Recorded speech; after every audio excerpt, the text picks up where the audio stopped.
భయానికి నేను మందేస్తాను, నీకు తాగిస్తారా?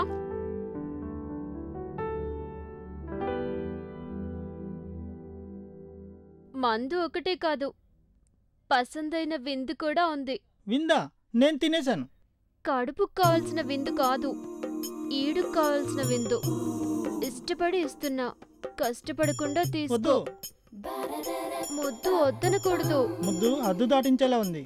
ఆలోచించకుండా అసలు పని కానిద్దామా? మరి ఇక పని కానిచ్చేద్దాం రా. అవును, అది సమర్థించుకోవడం కాదు. వాడి ఇన్నోసెన్స్ నాకు నచ్చింది, నేను ఆడుకున్నాను.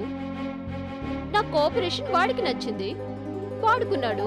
నీతో ఏదో అందామనిపిస్తోంది, ఎప్పుడు నీ